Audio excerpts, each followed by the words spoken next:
Hey guys, Chris here. I'm sure you guys probably noticed in recent videos that I was outgrowing my gun room, so I came across the hall and turned my former key room, which was all the keys to properties that I manage, on the wall, which some of them are still here. They'll be moved over shortly, but I turned this into my hobby room, gun room slash drone room slash radio room slash laser engraving room, because I was just running out of room in there. It was just way too small. And I got a nice desk set up here to do whatever, you know, so I can do stuff right on a bench and you guys can have full view of it. And then another one here with the press. I took this whole table in here, and another table over here for the laser engraver and the computer for it. And I have a lot of room in here, so, or a lot more room anyway. Not a lot of room, but a lot more room. It's much bigger. Next I'm gonna have to go farther down the hall and take over another room. But anyways, the purpose of the video is that, so that nightforce in my last scope video, after I had received the two scopes, being the Zero Compromise, which I absolutely love. That's beyond a phenomenal scope. If anybody's considering the Zero Compromise, I've got the 4-20.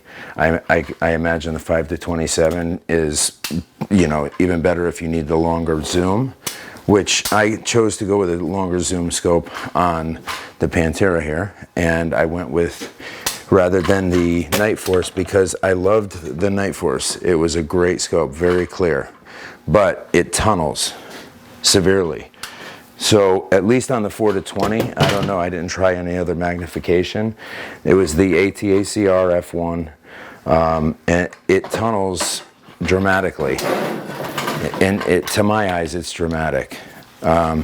So I just wasn't okay with it, and didn't want to have it look like that. It was very tunneled and it was very uncomfortable to look at. So this is the Zeiss LRPS5. So what I did is, so Mile High Shooting, where I got the Zero Compromise, because you can't get that just anywhere. Mile High Shooting has a lot of high-end scopes. What I did is I looked on their website, and they have a page for demo optics. So when after they demo an optic, then they put it you know, up for sale at a pretty significant discount. So this is another $3,800 scope or $3,900 scope, and I got it for like $3,050. So I saved like $800 or $900 on the scope. So it was worth it to me. So I haven't zeroed it yet. I just put it on the gun. I didn't do the box opening. I mean, if you guys want to see the box, I'll show it to you. And the reticle.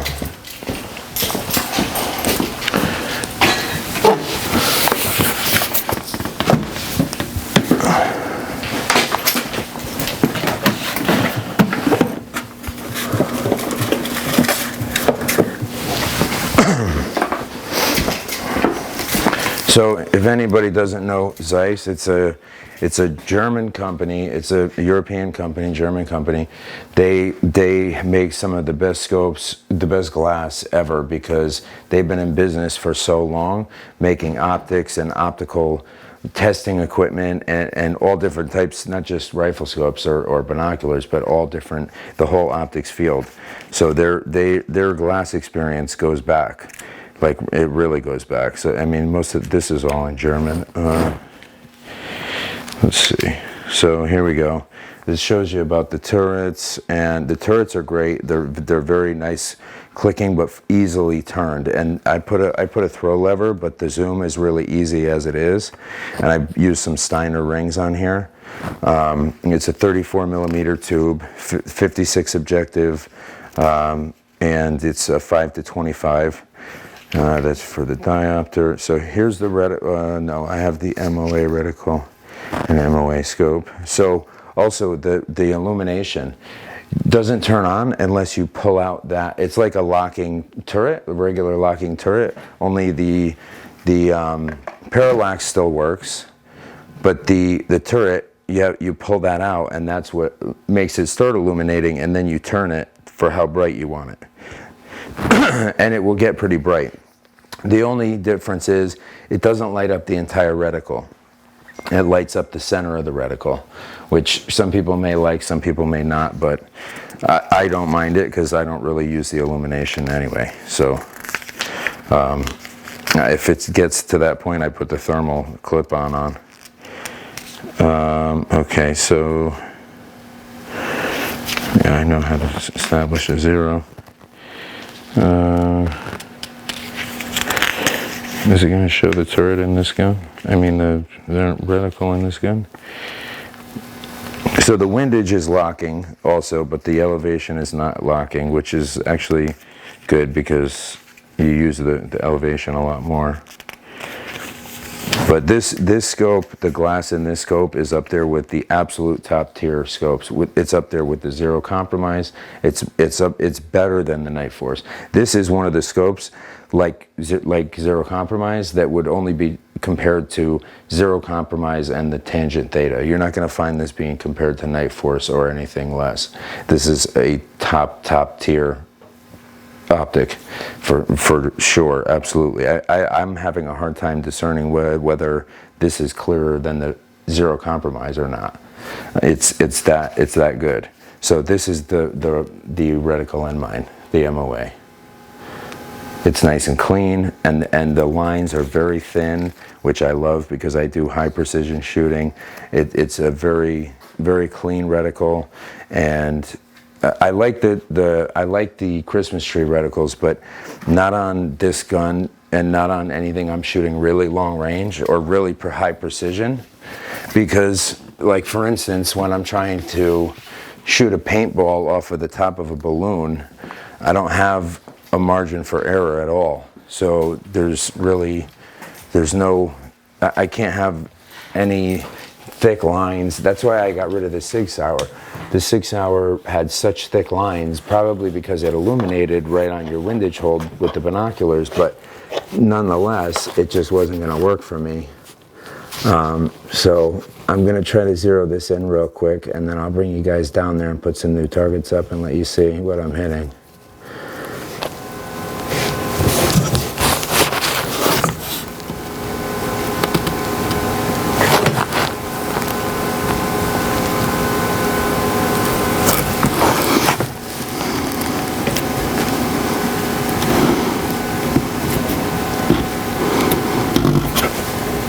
So it goes down to 25. We need to go to 50. The only thing I don't like is that the parallax is not numbered. It's numbered 25 and infinity. Everything in between is by clarity, which, I mean, you can judge pretty well by clarity, but I mean, they could have put the markings on there. It would have been nice. That's my only complaint. So far, that's my only complaint on it. Alright, there we are, right there.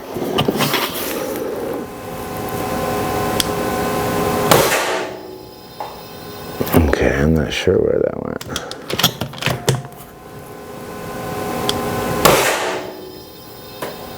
I think I'm low. It's not hitting the target, so let me try it up a little higher and see if I can.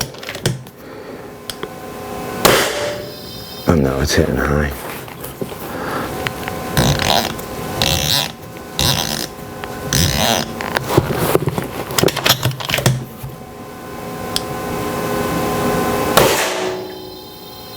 I still didn't see it.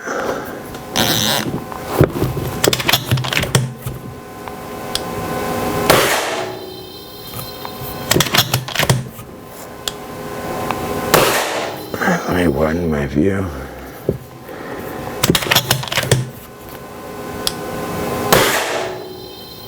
I think that was me right there.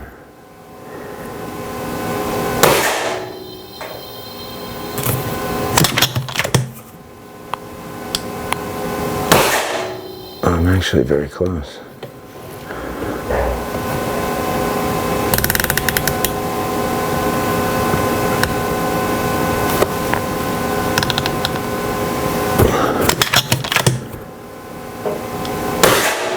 No, that wasn't me. Shit.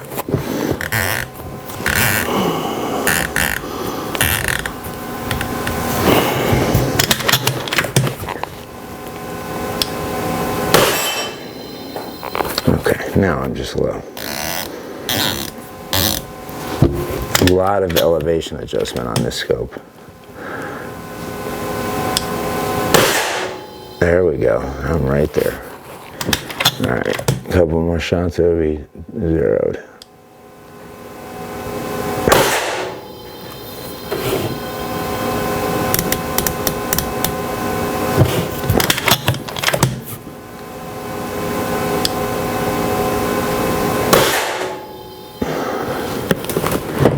A little bit of a height adjustment.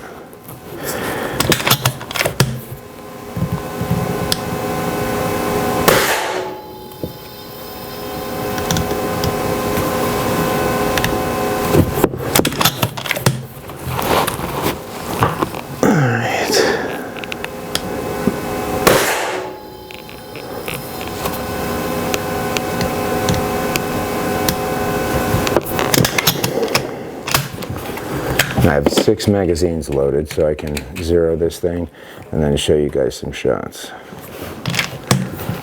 It's shooting pretty hard right now with heavy grain slugs, so it's using air though. I'm gonna have to grab the tank.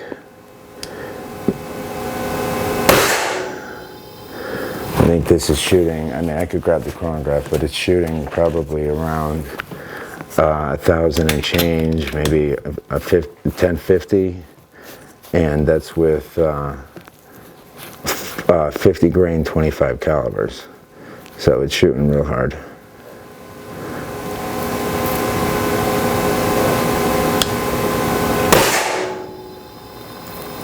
Hair high.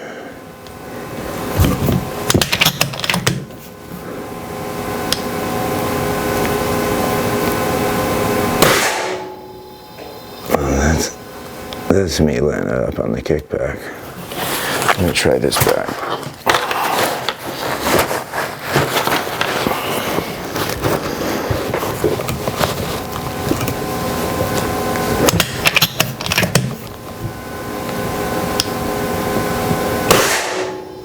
There we go. One more click. That should be right there.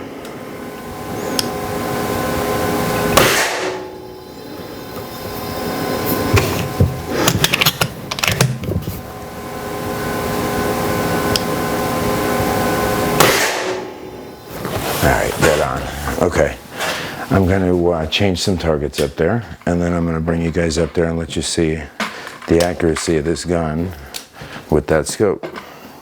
And the gun has been incredibly accurate.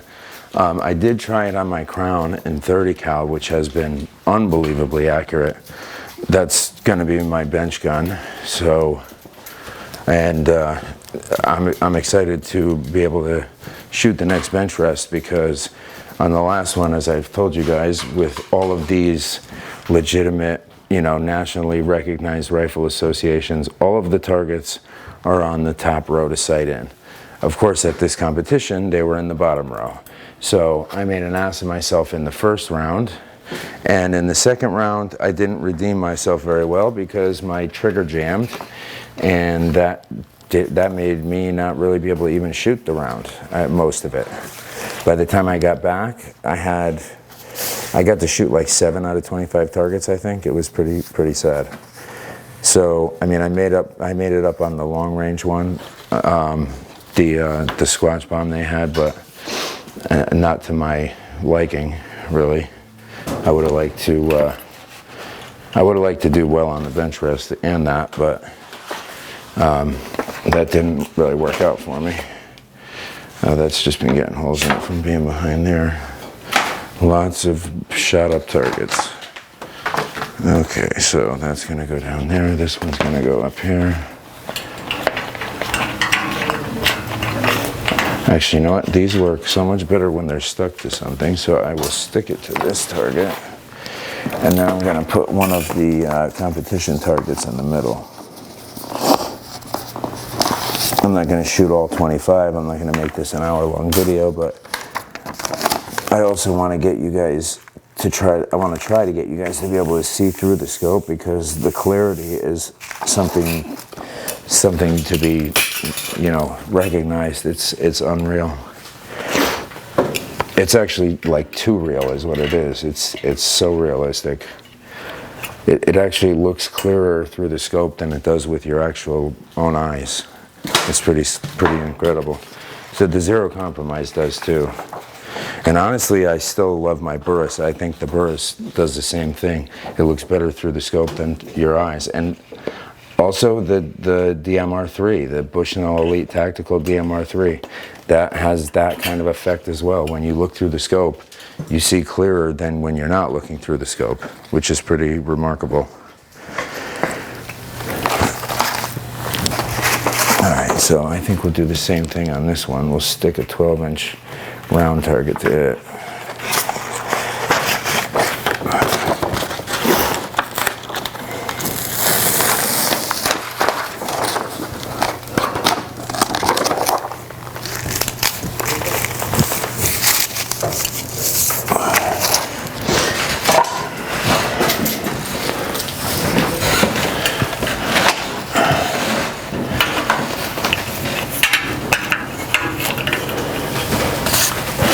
All right, that should be good. I'll put a little 7-inch down here. And then if you notice, I do have a few paintballs on top of, my fiance was here with me this past weekend, and I tried to teach her some shooting and tried to get her to shoot the paintballs off the top. I don't think she actually hit any paintballs, and I think she got kind of mad when I did. But so it wasn't really the greatest experience, but we did have a good time. All right, so to make you be able to see the bottom target, I'm only going to get part of the top one, so I'll shoot the lower row of the competition target, which is not sight-in targets. If you notice, they're up top, like every nationally recognized rifle association. But, all right, there you go. You got the best view right about there. This is a super wide lens, that's as wide as it goes, but you're not very far from the targets here, so. All right, I'm going back to take some shots, and I'll show you how accurate this is with just that much zeroing.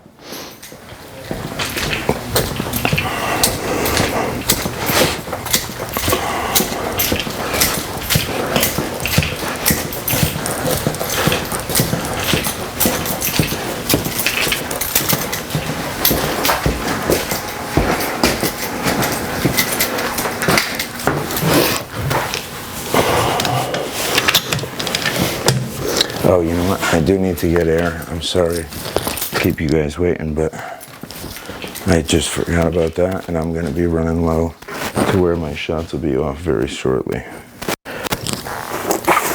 Let me take 1 second. It's actually even quicker now because the room where I'm keeping everything is even closer to where I shoot. I'm already here.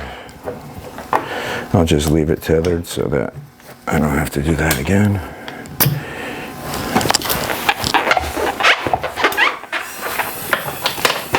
Okay, here we go. All right, I'm going for the dead center of the left-hand 12-inch target on top.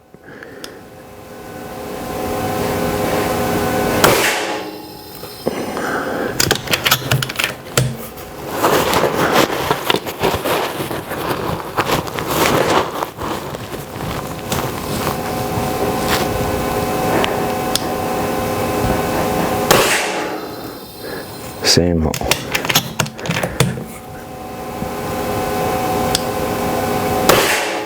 Same hole again. That's like literally the same hole. It barely got any bigger.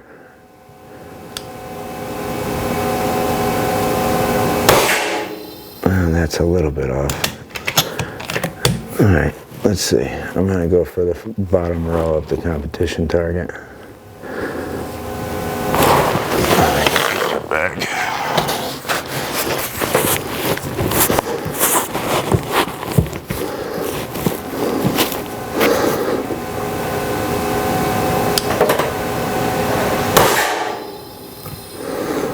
Hair low.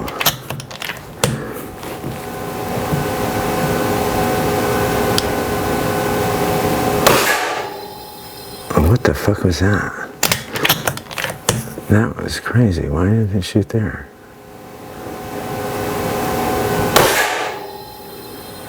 That has to be me on the kick. Because this gun, I ordered a moderator with a muzzle brake. I actually ordered a separate muzzle brake, and I ordered the Dunny FL. I'm not a big fan of their suppressors because they don't do any baffles or anything, but I just end up doing them inside on my own. So I ordered the Fat Boy because the barrel on the Pantera is so fat already that I like something to be a little bit bigger, but the FX Dunny FL is the exact same diameter. So I prefer for it to be a little bit of a size difference. Well, it doesn't have to be huge, but and I like it short. But I got the compensator or muzzle brake on the end, so it's going to make it a little longer, but still much fatter than these.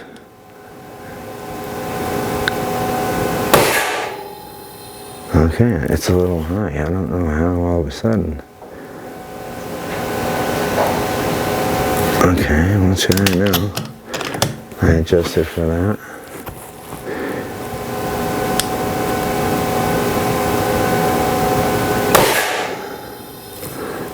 What the hell?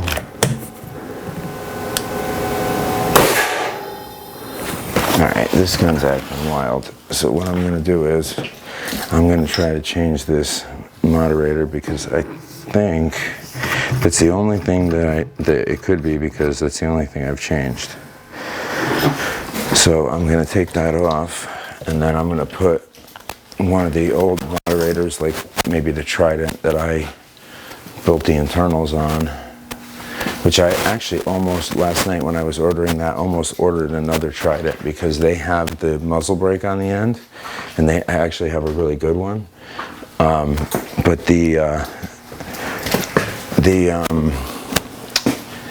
Fat Boy stood out with the extra moderator that you can put on, and the Trident is one of those ones that I wouldn't change the internals, but I kind of like when I do the internals because, I mean, yeah, it's more work for me, but it also is more effective. On a decibel meter, I've gotten the lowest readings by the ones that I did my own baffling. So I'm not gonna worry about doing the baffling. And I've been doing it with aluminum because I did it with mild steel in that one. I don't like it with mild steel. It's too heavy, and on the end of this gun it doesn't really matter because of the pressurized shroud. But not that it doesn't matter, but it doesn't make much of a point of impact shift. So that's why I'm not so concerned about it. Alright, we'll try this one. The moderators, believe it or not, they actually do make a difference in point of impact, even if they're working properly, because the way that the air flows through them, if you have a big difference from one to the other, it's going to make a difference in your point of impact. And the thing I don't like is the variation from shot to shot, which is why my next internals is not going to be baffling like washers. It's going to be one piece of aluminum that I'm going to machine out. I'm going to machine the baffles into. It's going to be all one piece. Now let's try to hit the center of that target.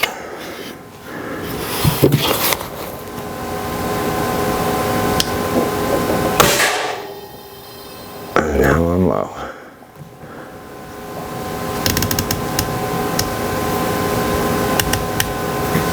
Alright, we'll try that. That should bring me there.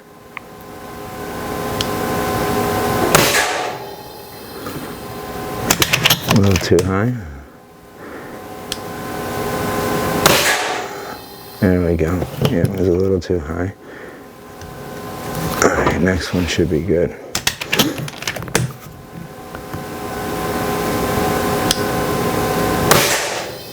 What the fuck?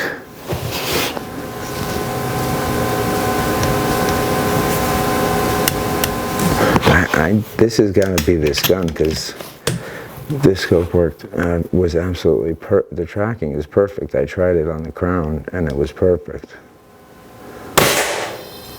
Or it's the kick, because this doesn't have a muzzle brake.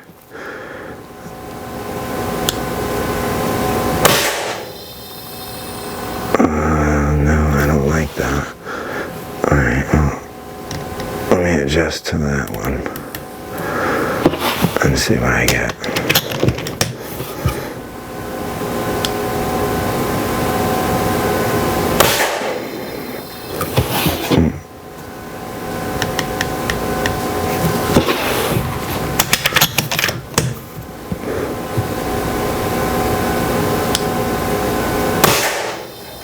There we go.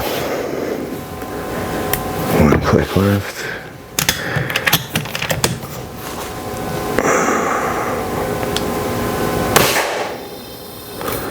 What the hell? Yeah, there's something up with this moderator. I gotta finish it, making mine back out of aluminum and then put that one on here, because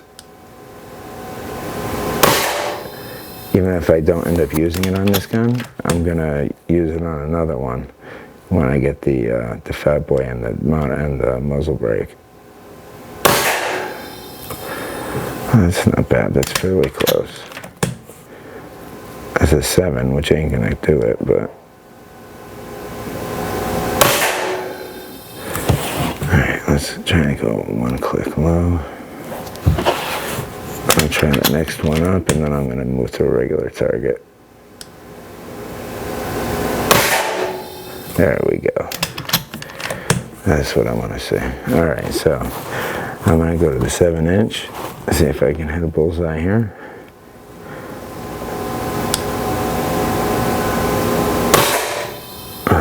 One click low.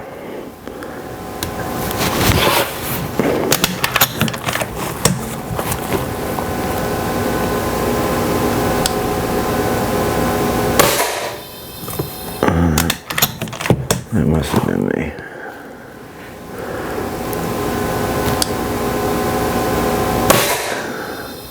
There we go, just a hair higher. It's a good thing I preloaded 6 magazines.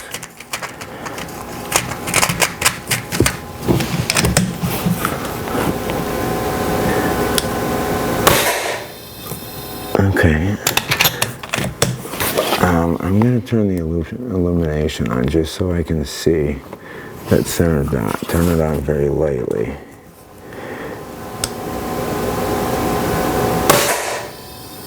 Okay. So I feel comfortable going for one of these paintballs. I'm going to go for that further left one on the top row. Got him. Let's try the next one.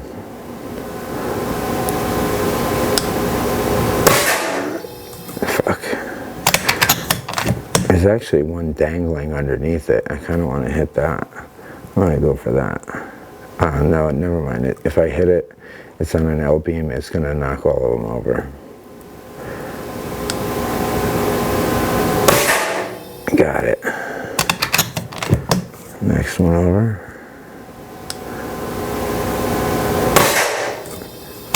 Missed it. Let's see if I can get it the second shot.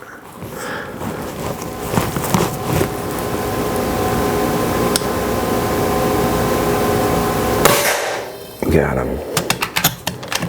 Haven't hit a target yet. Knock on wood.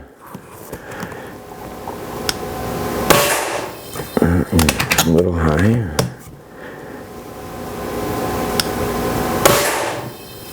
Yeah, I'm gonna adjust that. It's a click high. Alright. And then after that, I'm gonna go for the one that's hanging. Damn, what are you hitting?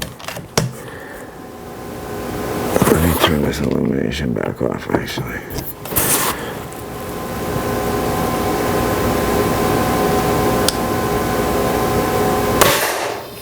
Dude, you're pissing me off now.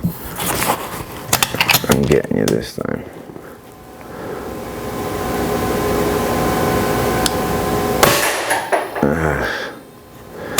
Went too low. It pissed me off. Alright, we're going for the dingleberry. Gotcha. Now I know right where it's hitting. Alright, bottom row, there's 2 on the right. Start with the inside.